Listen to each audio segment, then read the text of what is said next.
All right. Well, hey, friends, welcome to Theology Automatic for the People. My name is Nika Spalding, and I have the privilege of being the resident theologian at a church called St. Jude Oak Cliff. And so I am recording this on Saturday evening after the big snow ice storm in Texas. And so for those of you who are listening, if you are local and you need some help still, please let us know. Reach out to St. Jude Oak Cliff and that way, or if you just need prayer.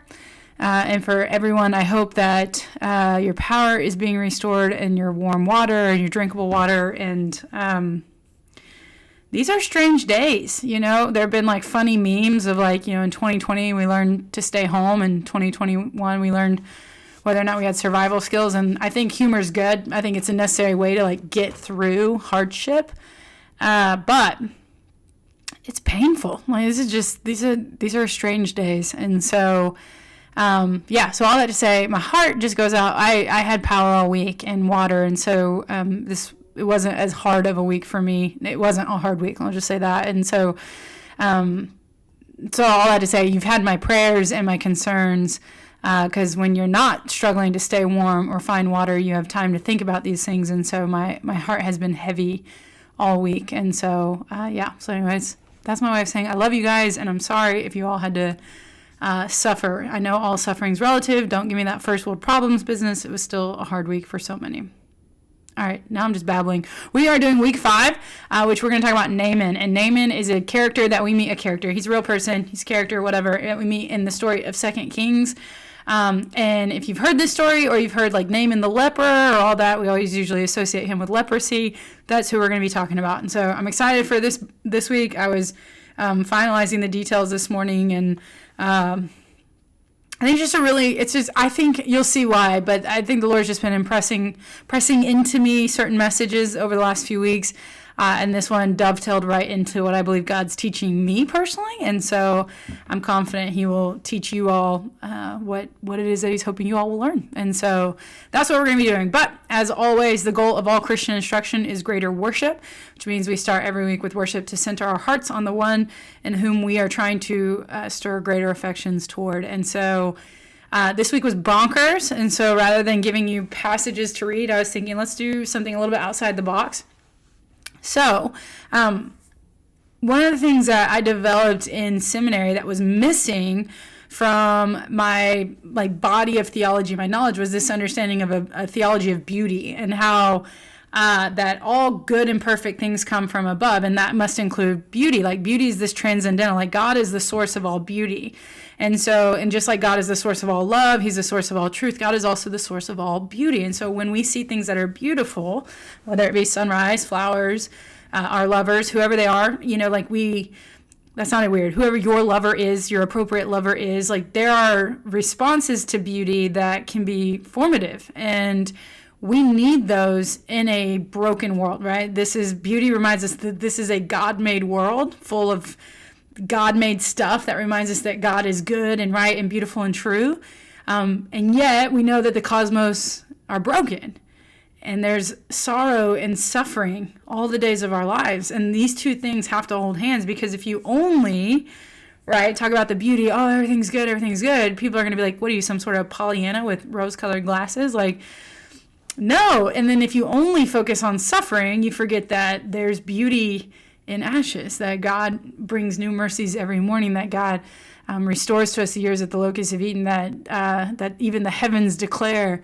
The heavens can both declare this is a broken world, and they dump snow and ice on us, and they can also declare that there is a good and beautiful God, and those things are intention, and they won't be intention forever. Beauty will win out, because God will win out. So I say all that to say, I don't think it's wrong or inappropriate in seasons of sorrow, suffering, lament, to also practice gratitude and mining out what is good. And so after coming off of this hard week, that's what we're going to do for our worship this week, is just take a moment, hit pause on this video, and think about what are some of the beautiful things that you've seen this week. And I will commend to you Mr. Rogers' perfect theology, which says when there is tragedy, always look for the helpers. There's always helpers rushing in. So maybe that's one way that you've seen beauty this week. And so just take a moment. And then maybe we can each share one or two that we think of when we go to do our tap Zoom on Tuesday. Sorry, Clive's in the room. So if you hear this meowing, it's because he thinks he's entitled to my lap, which he is, but I'm not going to let him right now. So, all right, pressing into the story. Just the general gist of this Naaman story. Like I said, it's 2 Kings 5. So the book of Kings comes after Judges, after the period of Judges when nothing is going right except Ruth and Boaz. The people cry out, we want a king, we want a king. And God's like, I'm your king. And they're like, eh. And so he allows them to pick their own king. They pick King Saul. What a turd. Saul he's just concerned about his own glory. And so Saul fails. God then installs David.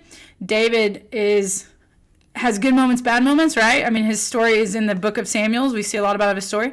David has several sons, and they all try to claim the throne, but the rightful heir is Solomon. So Solomon then is king. So you've got Saul, David, Solomon, and then all chaos just unfolds. And that's really the story of the 1st and 2nd Kings and 1st and 2nd Chronicles. 1st and 2nd Chronicles is a retelling of the stories in 1st and 2nd Kings, but from a different perspective. And so you'll see a lot of parallels, but then also different stories are highlighted and things like that. So 1st and 2nd Kings are the stories of the kings that come after Solomon. And so Solomon has several children, but Rehoboam and Jeroboam, they both are claiming the throne. And rather than working out their differences and living like brothers in unity, as the scripture calls us to do, they just split the kingdom in half. And so you have kings in the north, and the north becomes known as Israel. And then you have kings in the south, and that becomes known as Judah. All the kings in the north are bad. All of them. They're all bad. In the south, there's 20, so there's 19 kings in the north. They're all bad. In the south, there's 20 kings. 12 are bad, 8 are good-ish, okay? And so no grading, what kind of grading on the curve-ish. And so we are in the second book, and the book is there's only 2 books because the scrolls were too long and they got split. This would have all been 1 book in the beginning. And so we are going to meet an Israel king from the north. And then Naaman is he's from the country of Aram, or the region of Aram, he's an Aramean commander. So he's a foreigner. Okay. So when we're talking about gospel on the margins, insiders, outsiders, Naaman is an outsider. He's from a foreign country and he's a commander in that foreign country. He has a skin condition. Now, leprosy is a term that is commonly used in the scriptures, especially the way we translate it, to just refer to any skin condition. The actual diagnosis of leprosy is probably not what he has, and we'll talk about that, but he has some sort of skin condition. So because of that skin condition, he goes to Israel because the servant girl tells him, like, hey, there's a prophet, you need to go and he'll heal you. He goes to Israel. He goes to the king first. The king can't help him. And so he goes angrily and arrogantly, like huffing and puffing around Israel. And then finally, Elisha refuses to see him, but gives him counsel on how he can be healed. And he's like, rah, rah, rah, and then he does it anyways. And then he's healed. And then we see a humble Naaman come out of the waters of the Jordan. It's very beautiful. And so he goes arrogantly and angrily, and he returns humble and healed to his country. And then there's this story about Gehazi. He's a butthead, but who isn't, myself included. And so we'll see these insider-outsiders, okay? So outsider Naaman moves to the inside, and insider Gehazi moves to the outside. And what we're going to answer is, who is true Israel? Which is a good question, because remember in my very first talk I gave, Israelites believe that they are insiders because of their ethnicity, because of the family they're born into, because they are the people who have the promises of God, so to speak. And what we're going to see, and just like the story with Rahab and those spies, right, that sometimes the insiders don't act like insiders, and the outsiders end up having more faith than the insiders do. It's one of those stories that you're like, haven't I heard this before? Same story, different characters, different plot, but kind of the same fate. And so, but this was a really... I was just really encouraged. I don't know. You'll make more sense. All right. So let me give you the background info so we can really dive into the story. So I already kind of referenced this. Everyone says Naaman has leprosy, but that's because leprosy is just a common term for skin condition. So you might be like, if you had eczema, they might say, oh, you have leprosy. Leprosy today, we use as a joke all the time. Like, I know in Christian circles, they're like, oh, I have this weird rash. And they're like, leprosy. Because we're incredibly mature. Leprosy, the actual disease leprosy, is highly contagious, very painful, very debilitating. And there are people today afflicted with leprosy, and especially in India. And they're known as the untouchables, because if you touch them, you're going to get it, kind of thing. And there's actually, if y'all remember, there's a really powerful story in the book of Mark in the beginning where someone with leprosy touches Jesus, and the person with leprosy is immediately healed. And it's this really powerful moment because typically disease passes from the diseased to the other person. And what we see is the power of Christ passes on to the diseased person, showing that he is Lord even over leprosy. But the actual leprosy, so Naaman would not be allowed to be in close proximity to a king. He most likely wouldn't be a commander in an army. We don't know exactly what his skin condition is, but we know that it's something that falls into that general category of a skin condition, but is not obviously super contagious because he has a prominent position within the army. He has access to the king. And if you have something that's contagious, you're not going near the king. And so, so that's the first thing. And so it's not wrong to say leprosy. I'm not saying you might have heard this and it shouldn't be. It's just, I want to clarify because I didn't know that leprosy was kind of this catch-all term. And even in Leviticus 13 and 14, which are the passages that talk about skin conditions and who's allowed in and to the temple and who's not, because remember there's conditions for that, and then how you get healed. Let's say you are healed and you come and show your skin to the priest and things like that. It'll just be under leprosy. It's just a title for all these skin conditions. Like I said, he's allowed in the company of the king, and as commander in the military, he has a very high status where he's at. But ironically, if he were in Israel, he'd have very low status because he has this condition that he's not unlike the eunuch, right? The eunuch has very high status in Candace's court. But if he were in Israel, no, eunuchs can't be allowed in. Same thing, people with leprosy aren't allowed in. There's the Leviticus 13 and 14. If you want some really inspiring quiet time passages, I suggest you read that.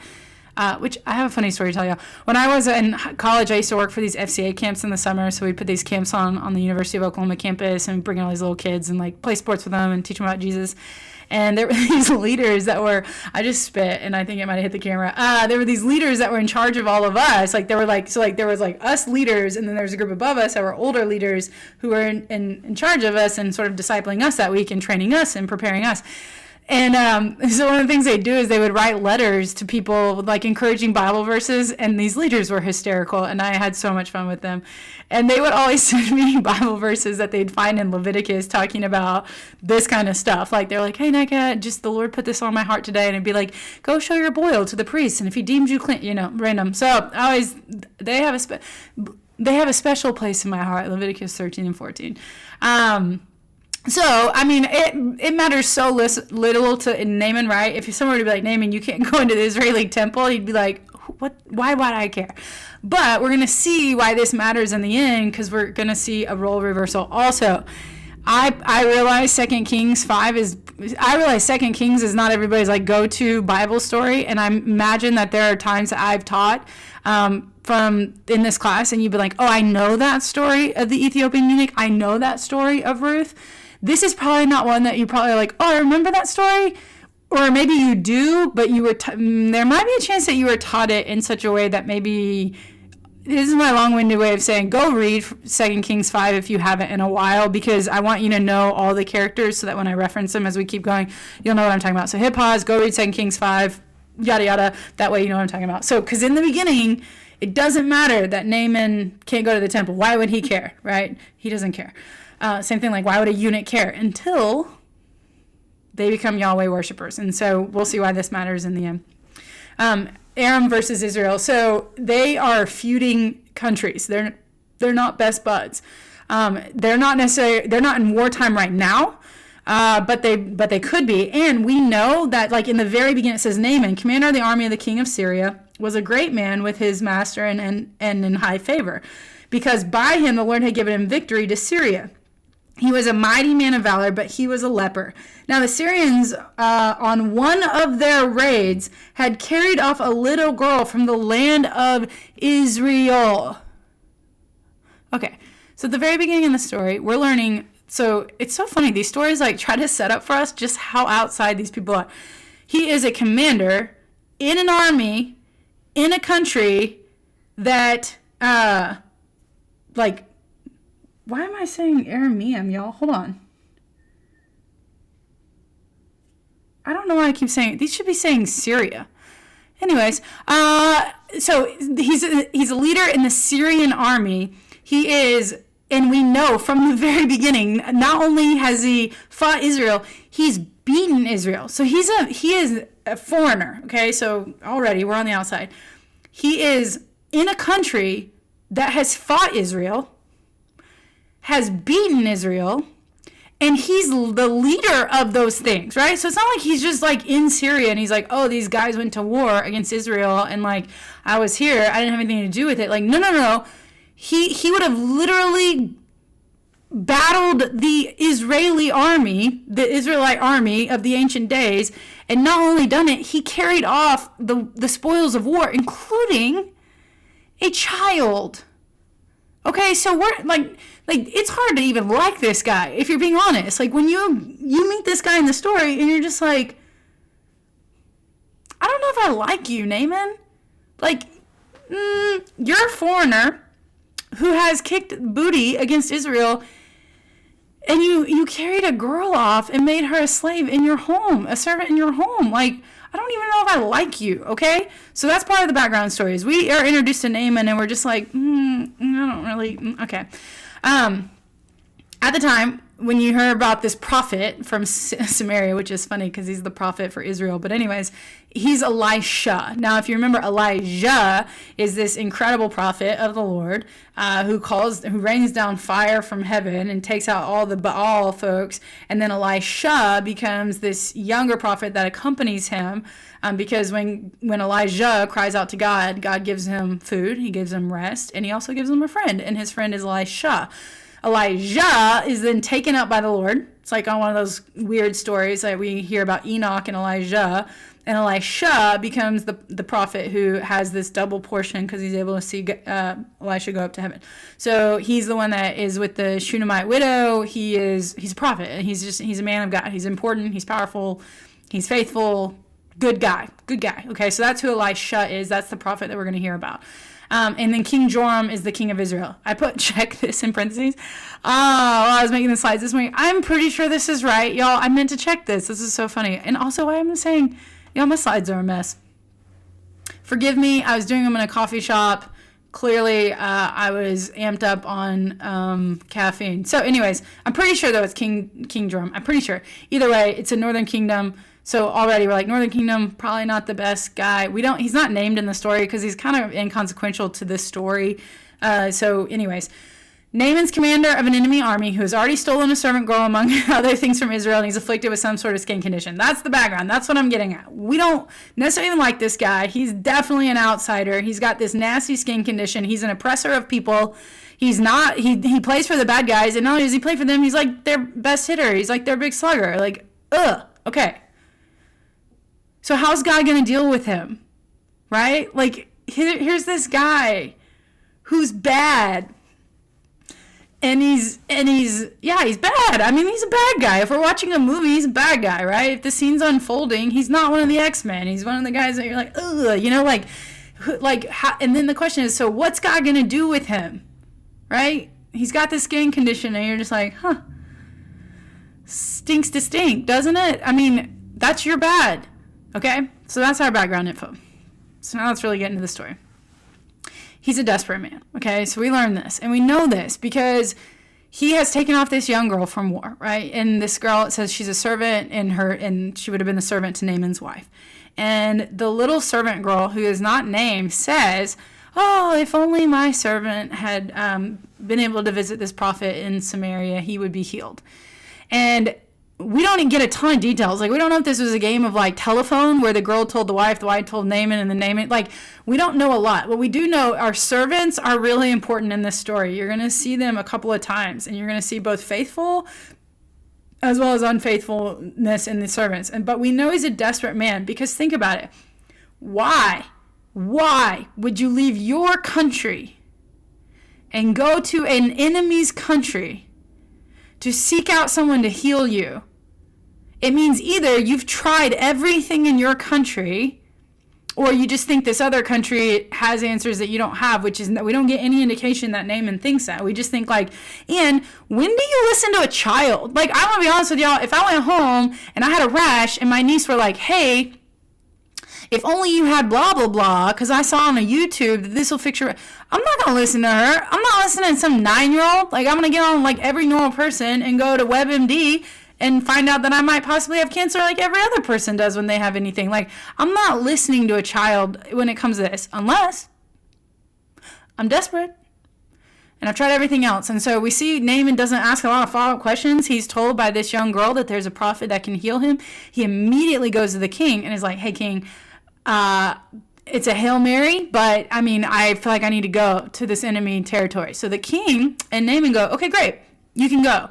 Now notice what happens here. They send along more or less a bribe and a letter. And now the bribe isn't like, it's what you do in the ancient world, right? You want to receive favor from someone, then you send gifts. And then also a letter would have carried a lot of weight from the king of Syria to the king of Israel, rather than just Naaman coming and asking. Like, it's carrying like, I mean, we're going to the top of these countries having a king-to-king conversation here, okay? Now, what's interesting about it is, who did the little girl say could heal him? Not the king.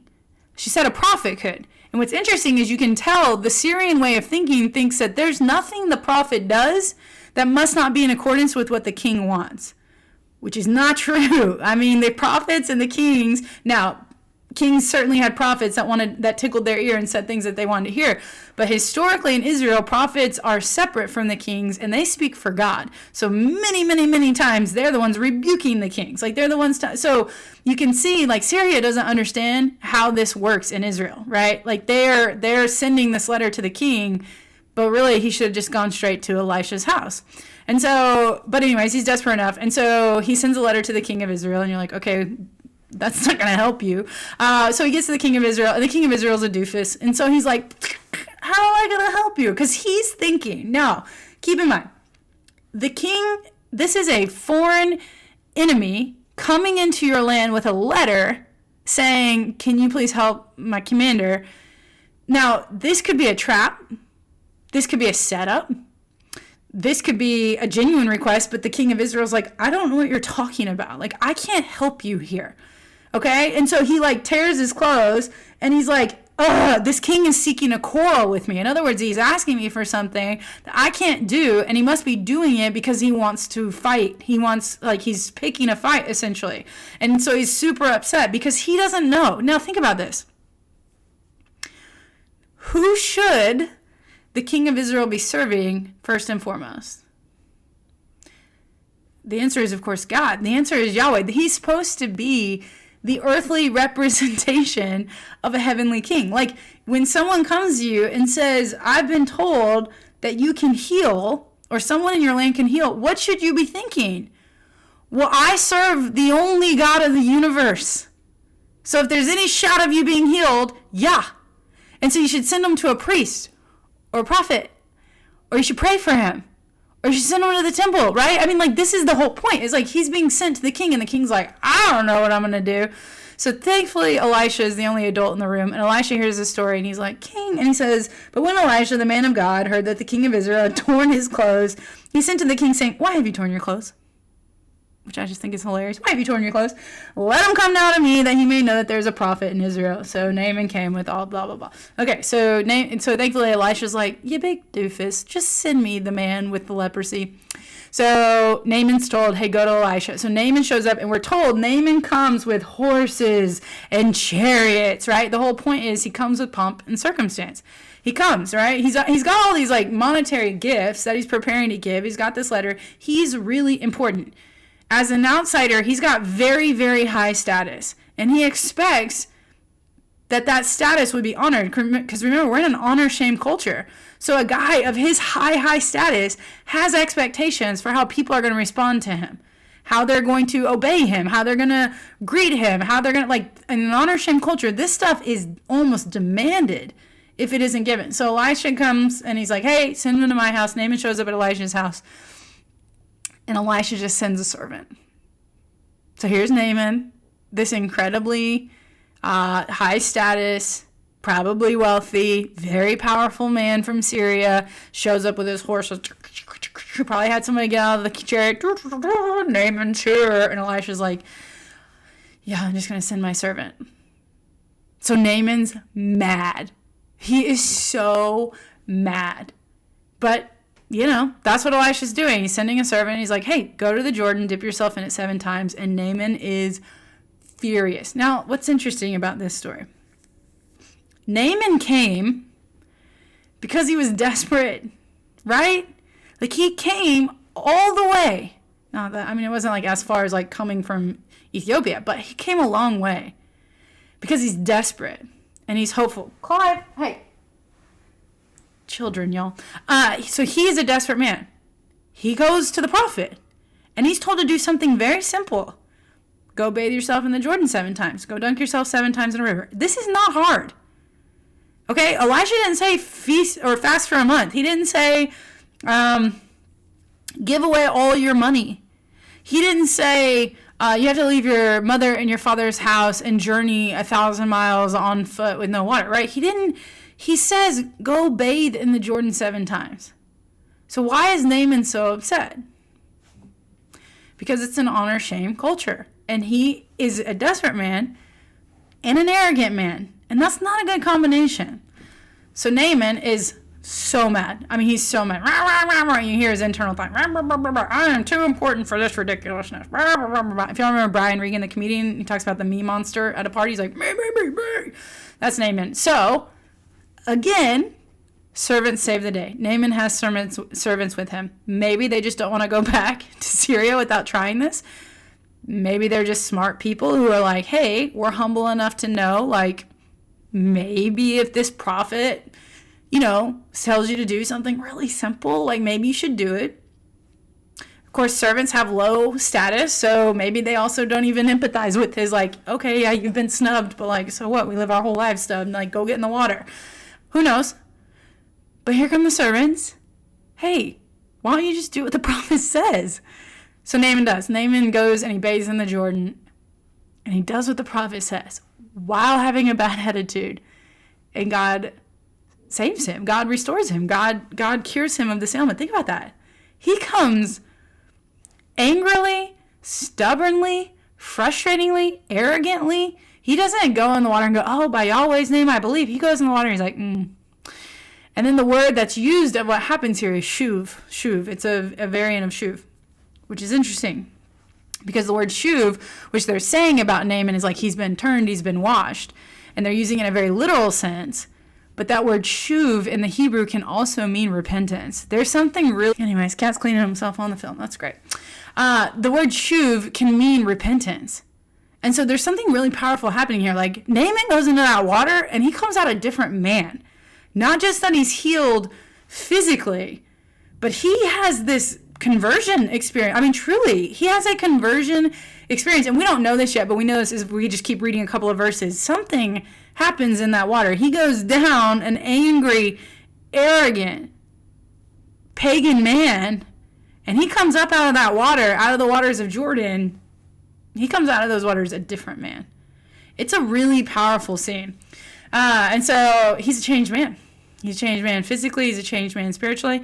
And so now he goes back to Elijah, and there's no more bribes. There's no more pomp. There's none of that. And this time he gets to stand before Elisha. And it's a really incredible change of like heart. Like there's a changed man standing in front of Elisha. Okay, so this time Elijah is offering a gift, not because it's a bribe. It's not. It's a response to his gratitude for what God has done, and it's a response as a gratitude for what Elisha's role in that. So it's not inappropriate, but Elisha says no. And the reason why is not because now Naaman's being inappropriate. He's not. Like, that's not what's happening here. I think most commentators think, or a lot of commentators think, the reason why Elisha is saying no is because it doesn't look good if the man of God is visited by a powerful man from a foreign country, receives healing in exchange for a gift, right? Because the blessings of God can't be bought. Yahweh can't be bought. The healing of God can't be bought. Now, that's not what would be happening here, but that's most likely in Elisha, in order to maintain an incredibly high level of integrity, both for himself and for Yahweh's name, is like, hey, this is gift. What you have received today is gift. There's nothing due in return. Receive this gift that you've been given. And so Naaman's like, okay, yeah, great, all right. Naaman then goes on. I mean, this is what y'all, this is a changed man. This is so crazy. Naaman goes on because Yahweh can't be bought. And Naaman offers a straightforward confession of faith.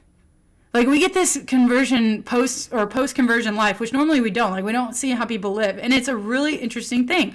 He asks Elisha to take home soil from Israel because he wants to worship Yahweh on the soil where Yahweh's people, like, he wants to worship, like, here, I'll just read it to you.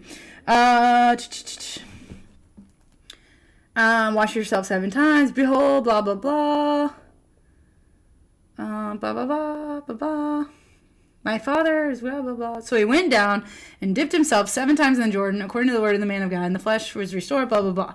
Then he returned to the man of God, he and all his company, and he came and stood before him, and he said, behold, I know that there is no God in all the earth but in Israel. There is no God in all the earth except Israel. Now remember, he's been worshiping false gods, okay? He's got a religion. It's not like he had no religion and now he has a religion. He's been worshiping other gods, and he's saying, listen, there's only one God, and that is the God of Israel. Blah, blah, blah, blah. And then he says, okay, if you're not going to take my gift, please let there be given to your servant 2 mule loads of earth. From now on, your servant will not offer burnt offering or sacrifice to any god but the Lord. He wants to offer his burnt sacrifices to Yahweh on the land, like where it's supposed to be happening. And he goes on and he says, and listen, part of my job is to accompany the king of the king of Syria into where we worship. We used to worship Rimmon. And he's like, here's the thing. He has to lean on my arm, which probably because the king's either old or he can't walk as well or something. But, he's like, and he leans on my arm. So, like, in order for him to bow before Rimmon, like, I have to bow before Rimmon. But, like, I don't believe in Rimmon anymore. So could Yahweh forgive me for this offense? Because I don't bow to Rimmon anymore. I just, like, that's part of it. It's like, I'm part of my job. And Naaman, interestingly enough, here's this. He says, go in peace. That's what Elisha says to him.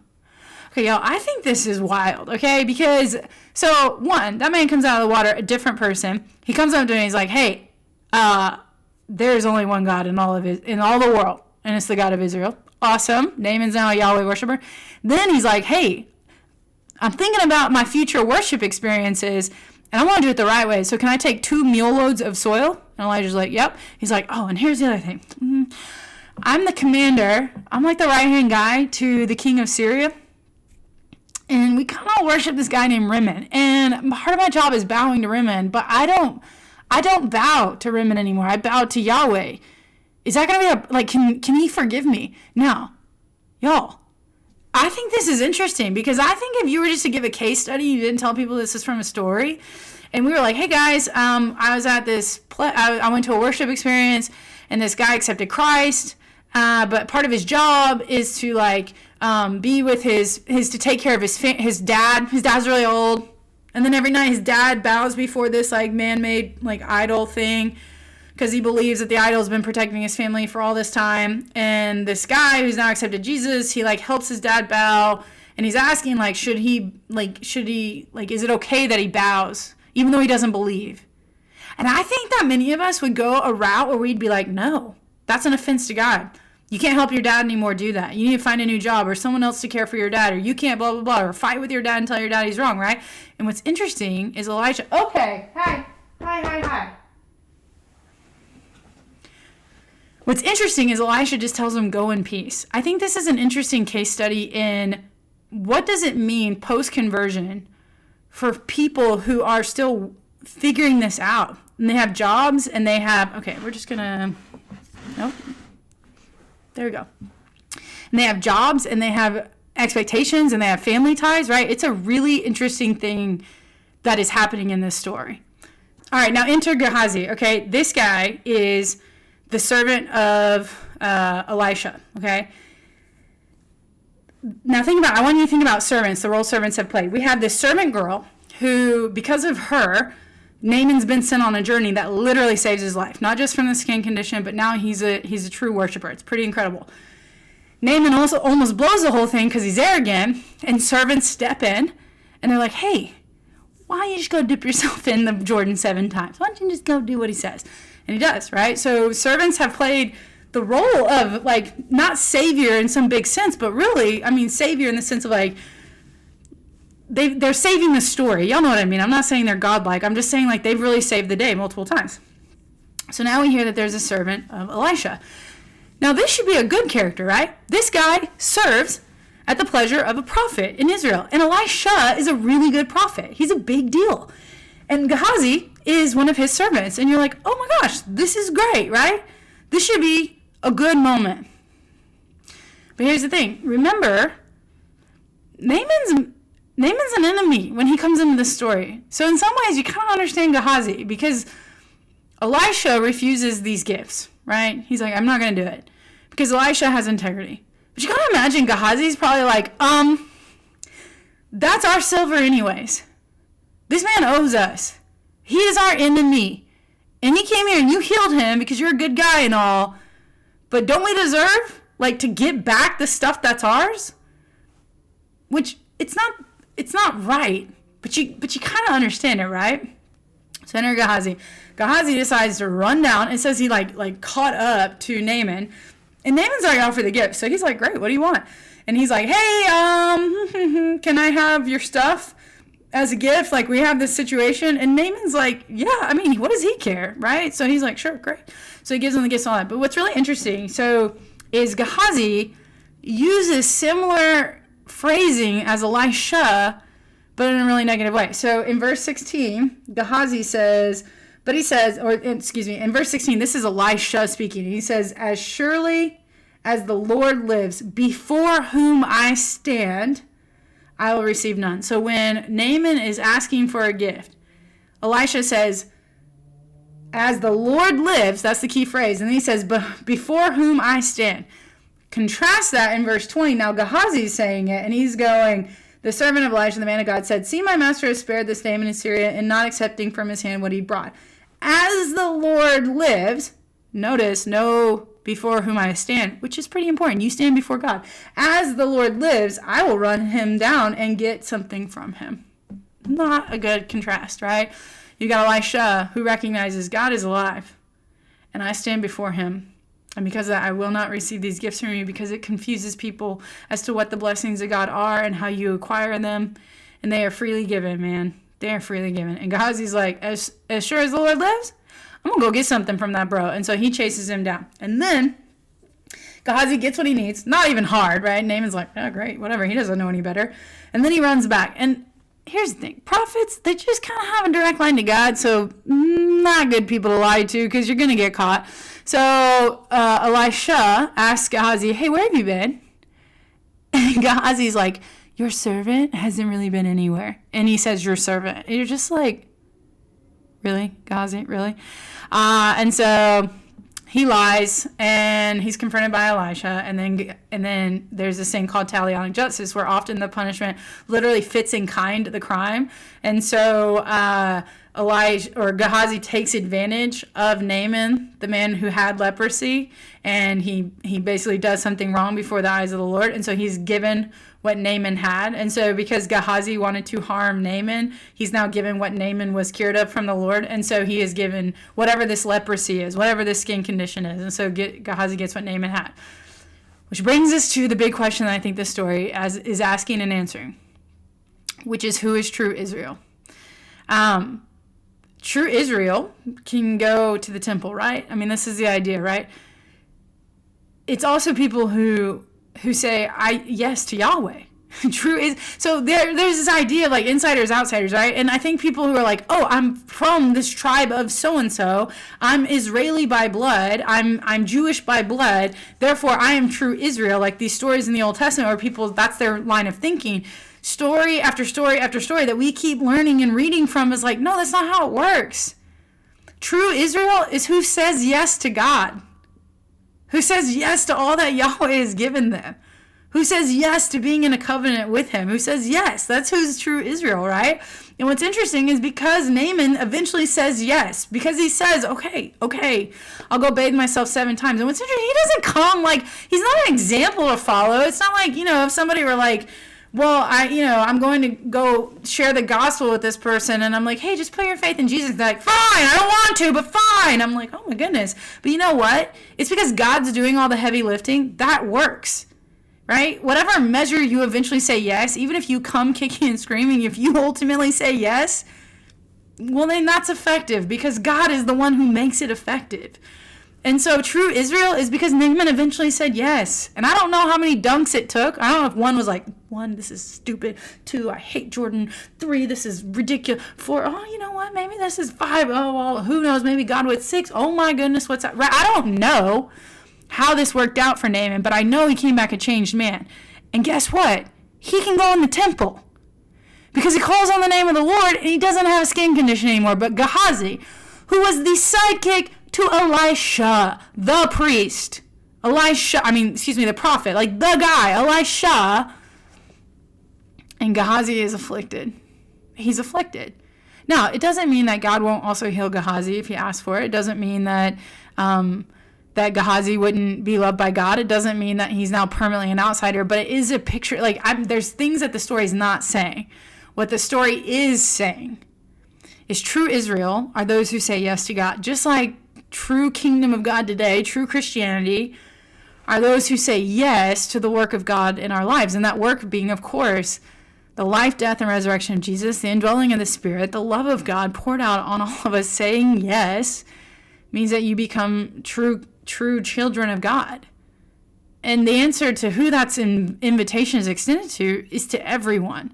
So it's not on ethnicity. It's not on where you're born. It's not on the denomination that you go to. It's not on how good you are at being a Christian. It's not on how much you tithe. The answer is, did you say yes to the unbelievable gracious gift of God? If so, then you might be a part of true Israel, so to speak, just like Naaman does. And Gehazi is an example of why are people on the inside to begin with? To be on mission, right? The reason why, listen, if Elisha wanted to be like, Naaman, you butthead, stop stealing our young women and turning them into servants. That's valid.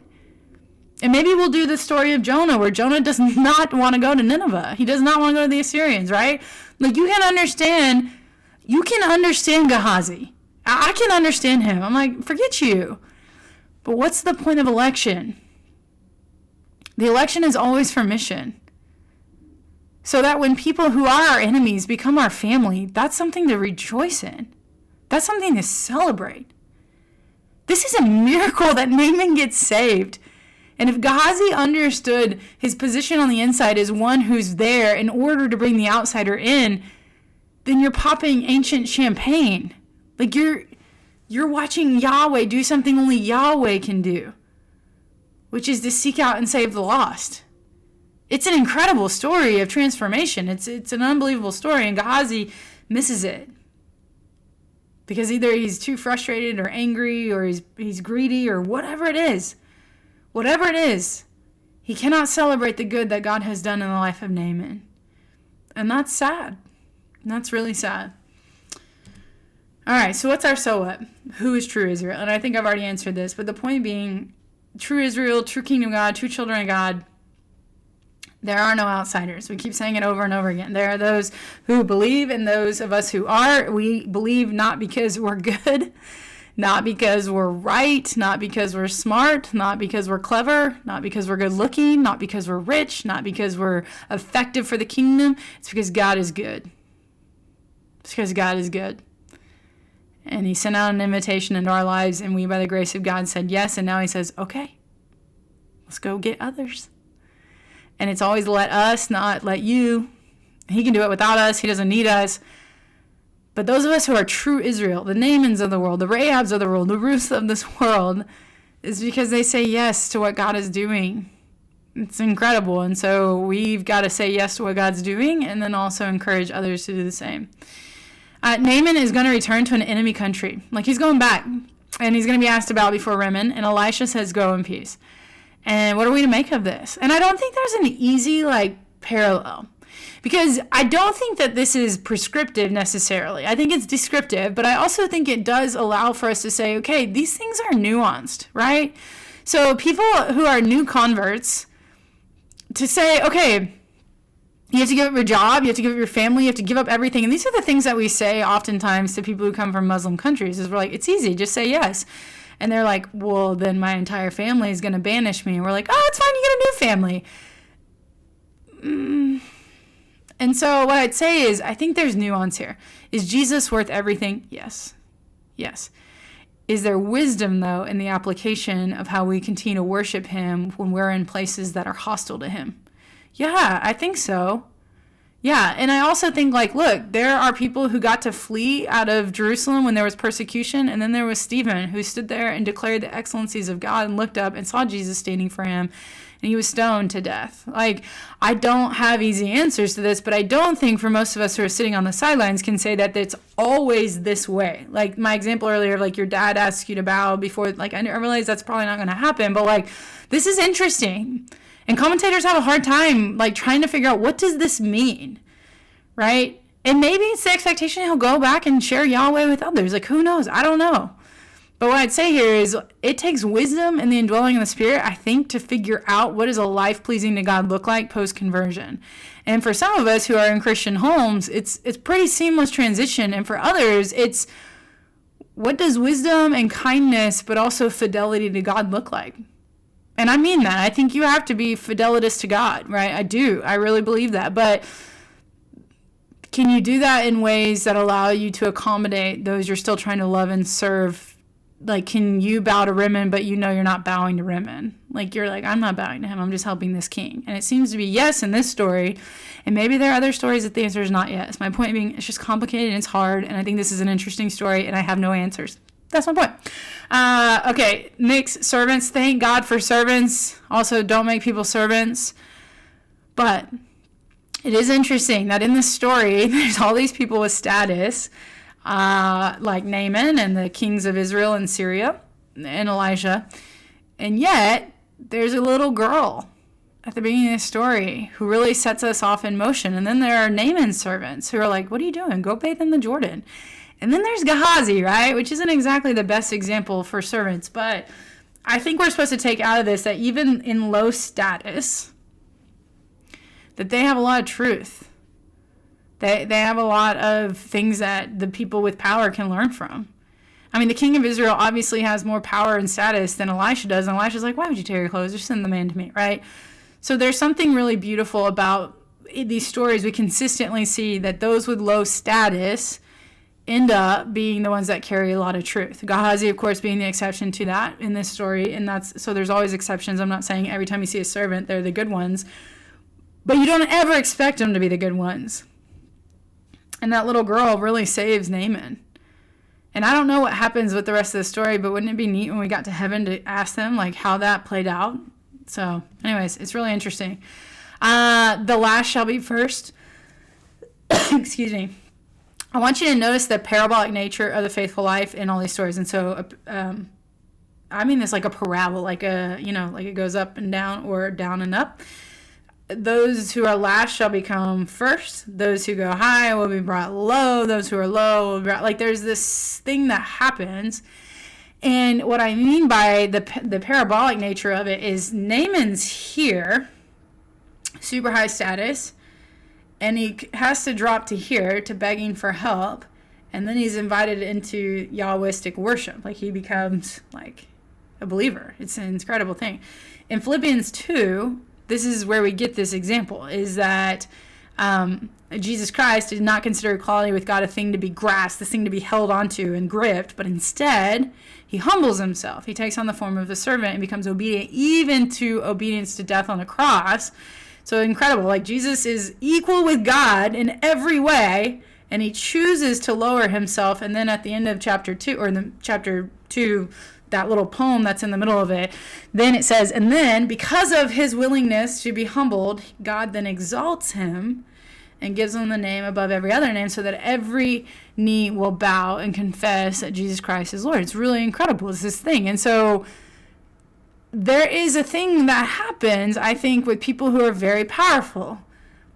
they have to be humiliated. And I don't mean that like we should humiliate them. I mean like they have to humble themselves.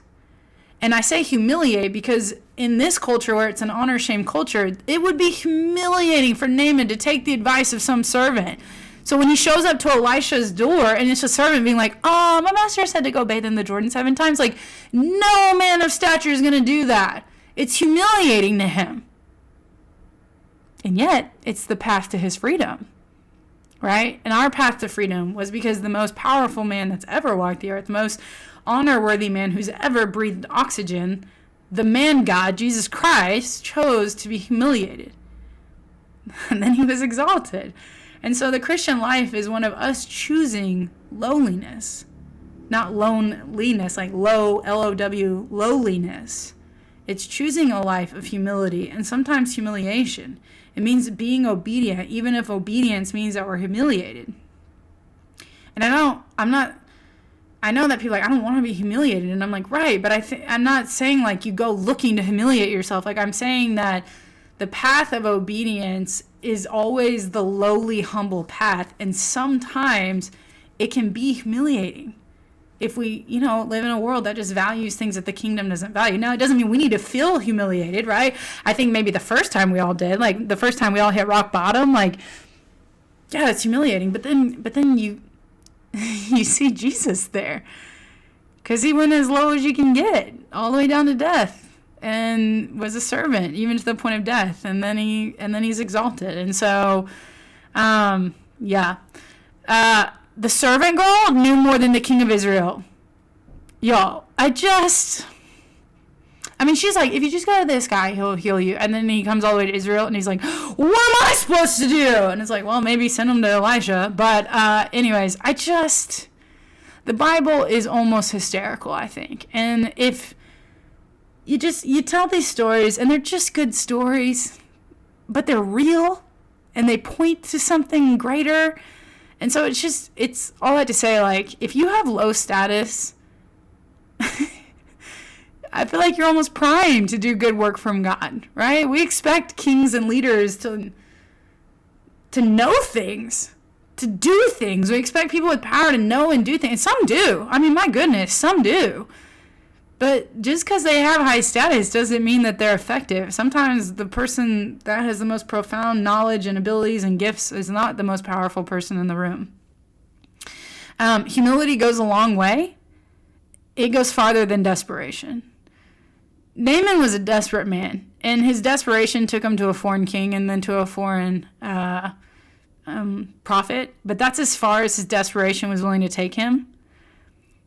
Because when his desperation met the servant at the door and the servant was like, yeah, just go bathe in the water 7 times, he didn't want the humiliation of that. He didn't want that humility. He was mad. And I don't know, maybe it would have gone anyways. I don't know. Pride is powerful. And I know this because I wrestle with it constantly. So desperation, sometimes it'll make you do crazy things. Sometimes it'll make you do good things. But you know what humility does? It lets you do the right things, the better things, the harder things. So be humble, not desperate. Sometimes you can be both. I'm not saying that they're mutually exclusive. I'm just saying his desperation drove him pretty far. But it was his humility that took him as far as he needed to go. And so this theme of humility, y'all, I'm preaching this coming weekend. Well, not preaching. I'm teaching at a conference basically next weekend. And I'm actually preaching at that Philippians 2 passage, which is why, of course, it came up here. And this theme of humility, I feel like the Lord is just like pressing it into me, and it's good. Like, it's good. Because I'm not a humble person by nature. I work at it. I mean, I really do. I'm not even saying this so you'll think I'm humble now. I'm saying like this is something that it's interesting. Like humility, I'm learning. So like in the Greco-Roman world, when Paul is telling people to be humble, they don't even really have a concept of it. It's not a virtue in the ancient world at all. Like you would never choose to lower your status. Like you would never choose the way of humility. It's just not a value. It's not a virtue. So when Paul is calling people to humility, it's radical. Like it really is radical. Like they don't even have a concept of it. And the idea that you would leverage your own gifts, power, money for the good of others that wouldn't directly then give you a status increase. Like, there's just no, like, that's just so foreign to them. And which is why he's like, look at Jesus. Jesus is the most highly statused individual, and he comes all the way to the bottom, because crucifixion's like the worst way you can die in the Roman world, or one of the worst ways ever in history. And then he's like, and then look what God does for him. And he's not, I don't think he's saying like the reward for your humility will come. I think he's just saying this is what it means to be a Christian, is if you are in Christ, then you should expect the low life. But don't worry, we get to be glorified in the end. And I think about that because it's so interesting. I keep reading these commentaries and they're like, yeah, humility is just not valued in the ancient world. And honestly, guys, I don't think it's valued now. And I think we say it is. Like, I think with our mouths, we can proclaim that humility is good. But I think with the Advent, it's so interesting. I'm reading all these things about honor, shame cultures and how a lot of people think because of the advent of social media that we're heading back into them. And notice it, shame is the topic of conversation. You can't go to a dinner party. Well, you can't go to a dinner party because of COVID, but once we get back to dinner parties, we're going to go back to talking about Brene Brown. We're going to go back to talking about shame. We're going to go back to talking about how the body keeps the score, right? And we've become, like, we want to be blue check people. And I think we say we don't. But because of social media, I think there is a sense of even our philanthropy is put on social media. Even where we go to church is a status symbol. Like, I don't know. I all I have to say, I feel like the Lord is pressing humility into me to say, I don't know that it's a value today either. I think Christians are smart enough to read their Bibles and go, oh, we should be humble. But I'm wondering if we've created the art of pseudo-humility that's performative rather than actual. And I'm asking these questions of myself, not just the culture. This isn't a cop-out to be like, the culture is broken and I'm a product of it. I'm saying, like, is there a pseudo-performative humility that I have allowed myself to believe is real humility? Or am I really willing to be humiliated for the sake of Christ? Could I forsake status and power and money and prestige for the good of others? And I don't know what that means, but I'm asking these questions out loud because I want y'all to ask the same questions of yourselves. So, something I'm working through. We'll see what the Lord does. Okay, questions consider that I want to talk about on Tuesday, not just my babbling questions I've just had, but for you personally, when is it hardest to be humble? And maybe in like a philosophical sense, when you think it's hardest to be humble just for humans, but for you, like, when is it hard to be humble?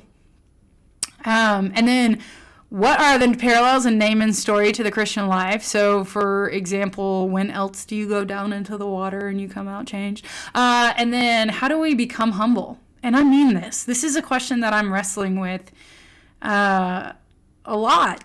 And I think we're going to have to go back to older sources and older people to answer this. So, I'm just curious how you guys would answer these. So, jot these down, push pause, whatever. But we're going to answer these as a group. Just in addition to the conversation. I'm going to go back and try and edit out as much of Clive as possible. Love you all. Grace and peace.